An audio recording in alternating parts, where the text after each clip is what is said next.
Hello students, welcome to my channel. আমার এই channel Bengali নমিশে তোমাদের সকলকে স্বাগতম। আশা করি সকলে ভালো আছো এবং সকলে মনোযোগ সহকারে পড়াশোনা করছো। তো নতুন 2021 সালে যে পরীক্ষা হবে তার syllabus already West Bengal Council of Higher Secondary Education প্রকাশ করে দিয়েছে। আমি তার ডিসক্রিপশন নিচে দিয়ে দেবো, যদি ইচ্ছা হয় তোমরা দেখতে পারো এখান থেকে। আজ আমরা যে ব্যাপারটা নিয়ে আলোচনা করব সেটা হচ্ছে গ্রস ন্যাশনাল প্রোডাক্ট, অর্থাৎ স্থূল জাতীয় উৎপাদন। তো স্থূল জাতীয় উৎপাদনের আগে জাতীয় উৎপাদন কি না আমরা পড়েছি এর আগে, বিশেষ করে এর আগে যে জাতীয় আয় বা ইনকামের, জাতীয় আয় বা ন্যাশনাল ইনকামের যে সংজ্ঞা দিয়েছে তাতে বলা হয়েছে যে, বিশেষ অধ্যাপক মার্শালের মত অনুযায়ী বলা হয়েছে যে প্রাকৃতিক সম্পদের উপর শ্রম ও মূলধন নিয়োগ করে যে পরিমাণ দ্রব্য সামগ্রী বা সেবা উৎপাদন করা হয় কোনো একটা নির্দিষ্ট আর্থিক বছরে, তাকেই তার অর্থমূল্য হচ্ছে জাতীয় আয়। তো জাতীয় আয় তো ওখান থেকে জানতে পারলাম, কিন্তু এখানে হচ্ছে স্থূল জাতীয় উৎপাদন বা গ্রস ন্যাশনাল প্রোডাক্ট। স্থূল জাতীয় উৎপাদন বা গ্রস ন্যাশনাল প্রোডাক্ট কাকে বলবো তাহলে আমরা? এখানে কি বলা হচ্ছে, স্থূল জাতীয় উৎপাদন হলো কোনো একটা দেশ একটি নির্দিষ্ট আর্থিক বছরের মধ্যে যে পরিমাণ দ্রব্য সামগ্রী উৎপাদন করে তার অর্থমূল্যকে। এখন অর্থমূল্য না হলে শুধু দ্রব্যটাকে কেন আমরা ধরছি না? প্রত্যেকটা দ্রব্যকে যদি আমি মনে করি তাদেরকে সমষ্টি করতে পারবো না। কলার সঙ্গে আপেল, কলার সঙ্গে লেবু, কলার সঙ্গে চালেরকে যোগ করা সম্ভব নয়। এই জন্য আমরা কি করি, প্রত্যেকের যে অর্থমূল্য আছে, অর্থাৎ যে দ্রব্যটা উৎপাদন হলে যদি কিউ দ্রব্য উৎপাদন হয় তার দাম যদি পি অফ কিউ হয়, তাহলে এইটা হবে কিউ দ্রব্যের পার্টিকুলার দাম, এর সামেশনটা হবে কিউ অফ সেই দ্রব্যটার দাম। তাহলে এইটা হচ্ছে শুধুমাত্র সেই দ্রব্যটার অর্থমূল্য। এরকম প্রত্যেকটা দ্রব্যকে যদি তার অর্থমূল্য দিয়ে গুণ করা হয় তাহলে আমরা একটা দেশে একটা বছরের মধ্যে যে উৎপাদন হচ্ছে সেটা যেটা পাবো সেটাই হচ্ছে স্থূল জাতীয় উৎপাদন। এটাকে আরেকটা ভাবে যদি আমি বলি, কি বলবো, আমরা এখান থেকে কি পাচ্ছি? এখান থেকে পাচ্ছি যে বলা হচ্ছে কি না, একটি দেশ একটি নির্দিষ্ট আর্থিক বছরে সমস্ত উপাদান পদ্ধতিতে যে মোট মূল্য সংযোজিত হয় তাকেই বলা হয় স্থূল জাতীয় উৎপাদন। অর্থাৎ আমরা যখন দ্রব্য উৎপাদন করি, আমরা এখন আলোচনা করিনি, এর পরের ভিডিও হয় আলোচনা করব যে জাতীয় আয় পরিমাপের পদ্ধতি কি কি। তো জাতীয় আয় পরিমাপের আমাদের তিনটে পদ্ধতি আছে। এক নম্বর হচ্ছে আয় শুমারি পদ্ধতি, দু নম্বর হচ্ছে উৎপাদন শুমারি পদ্ধতি, আর 3 নম্বর হচ্ছে মূল্য সংযোজন পদ্ধতি। তো এই তিনটে পদ্ধতিতে আমাদের জাতীয় আয় পরিমাপ করা হয়।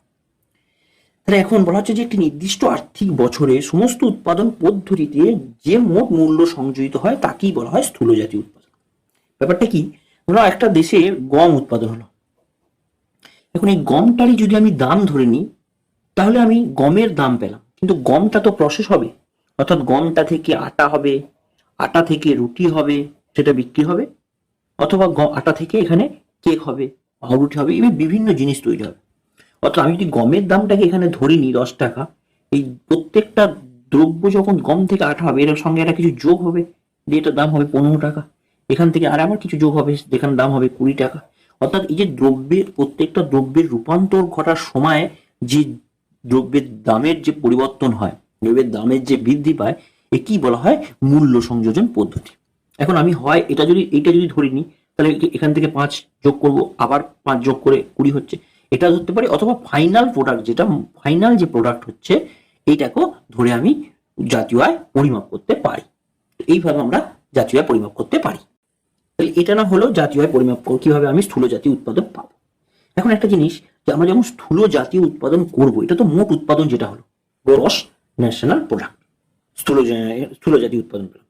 এখন এই যে উৎপাদন হলো, এই উৎপাদন হওয়ার সময় যে যন্ত্রপাতিগুলো ব্যবহার করছি, সেই যন্ত্রপাতিগুলো ব্যবহার করার ফলে এদের তো কিছু ক্ষয়ক্ষতি হচ্ছে। যন্ত্রপাতি ব্যবহার করার জন্য কিছু ক্ষয়ক্ষতি হচ্ছে, মাটির উর্বর শক্তি ক্ষয়ক্ষতি, সমস্ত দিক দিয়ে কোনো না কোনো কিছু ক্ষয়ক্ষতি হচ্ছে। তো এই জন্য নিট জাতীয় উৎপাদন আমরা কি করে পাবো? জাতীয় উৎপাদন বার করার নিয়ম হচ্ছে, নিট জাতীয় উৎপাদন সমান হচ্ছে এই স্থূল জাতীয় উৎপাদন মাইনাস ওই দ্রব্য সামগ্রী উৎপাদন করতে গিয়ে যে ক্ষয়ক্ষতি হচ্ছে সেটাকে আমরা বলবো অপচয় বা ডেপ্রিসিয়েশন।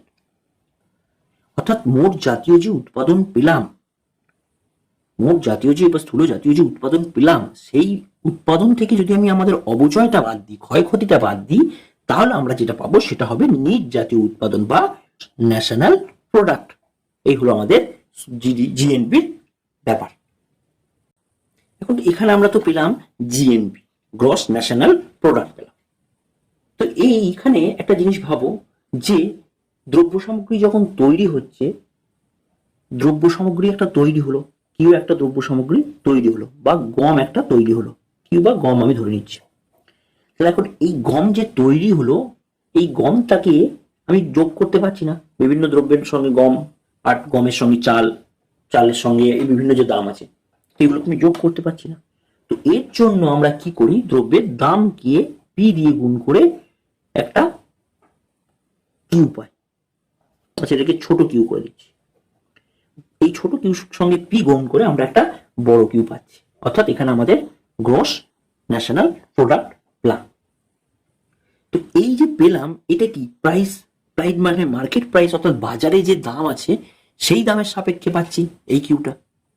এই জন্য বলা হয় কি, এই যে কিউ পেলাম, কিউটাকে বলা হয় market price, gross national product in market price, or বাজার দামে স্থূল জাতীয় উৎপাদন। কেন বাজার দামে স্থূল জাতীয় উৎপাদন বলছি, কারণ এই যে দ্রব্যটা তৈরি হয়েছে, গম বা যে কোনো জিনিস তৈরি হয়েছে, তার সঙ্গে আমি সেই দ্রব্যের বাজারে যে দাম আছে সেই দামের গুণ করে আমি পাচ্ছি জিএনপি। এই জন্য বলা হয় কি স্থূল জাতীয় উৎপাদন, অর্থাৎ বাজার দামে স্থূল জাতীয় উৎপাদন, or gross national product at market price,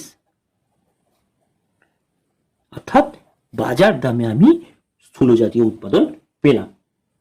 এবার দেখো, এই যে বাজারে আমি একটা কোনো দ্রব্যকে যে দাম ঠিক করি, কোনো একটা দ্রব্যের যে দাম ঠিক করি, বাজার দাম, এটা এই দামে বাজারে বিক্রি হবে, তাহলে সে যেটাই যাই হোক না কেন, তো গভর্নমেন্ট কি করে, আমরা যখন কিনি সেই কেনা দামের মধ্যে একটা পরোক্ষ কর ঢোকানো থাকে, কর থাকে বা ইনডাইরেক্ট ট্যাক্স। ইনডাইরেক্ট ট্যাক্স থাকে, অর্থাৎ এই যে পি ঠিক করে মার্কেটে চলছে, এই পি এর মধ্যে আমাদের একটা পরোক্ষ কর অলরেডি ঢোকানো আছে। তাহলে আমি যদি এখন এই পরোক্ষ করটাকে বাদ দিই, এই পরোক্ষ করটাকে যদি আমি বাদ দিই, পরোক্ষ করটা কি হয়, পরোক্ষ করটা গভর্নমেন্ট নিয়ে নেয়, গভর্নমেন্ট নিজের কাছে নিয়ে নেয় বিভিন্ন খাতে খরচা করার জন্য, সামাজিক উন্নয়নমূলক কাজ করার জন্য। তো যদি পরোক্ষ করটা তুলে নেয় গভর্নমেন্ট, সেখান থেকে যদি আমি বাদ দিয়ে দিই, মানে এই যে টোটাল যে জিএনপি হয়েছে, এটাকে যদি আমি জিএনপি বলছি,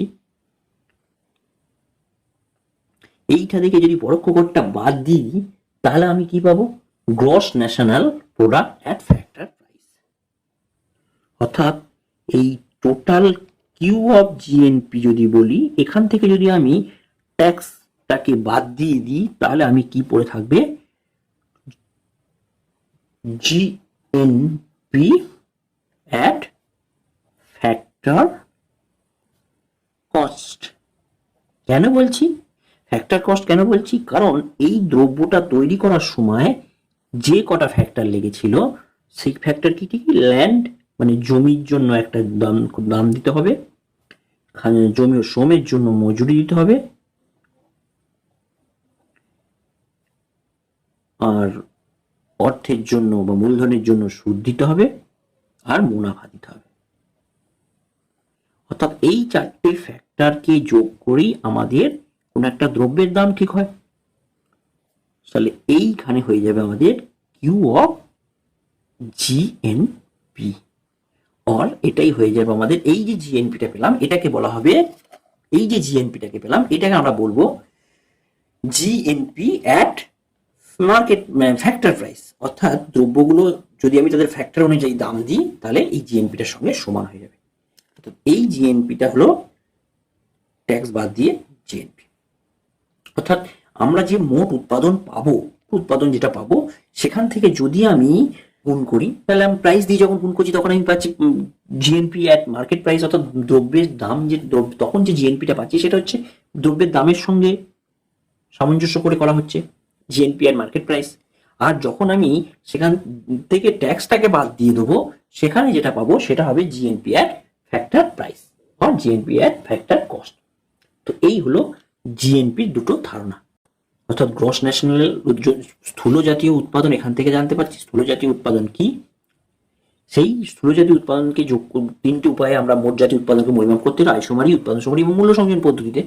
এইটার পর যখন হচ্ছে নিট জাতীয় উৎপাদন, আমরা কি পাচ্ছি, যে মোট যে উৎপাদন পেলাম সেখান থেকে যদি অবচয় বাদ দিয়ে দিই তাহলে আমরা পাচ্ছি নিট জাতীয় উৎপাদন, গ্রস নিট জাতীয়, এখানে হচ্ছে net national income, net national product পেলাম। এই নেট ন্যাশনাল প্রোডাক্টটাকে আবার দুটো ভাগে দেখা যেতে পারে।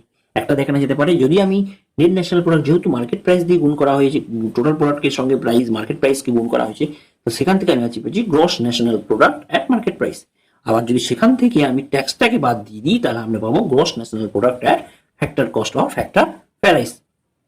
তো এইখানে আমার চারটে ফ্যাক্টরকে দিয়ে দিলে আমরা এখানে হবে জিএনপি অ্যাট ফ্যাক্টর প্রাইস।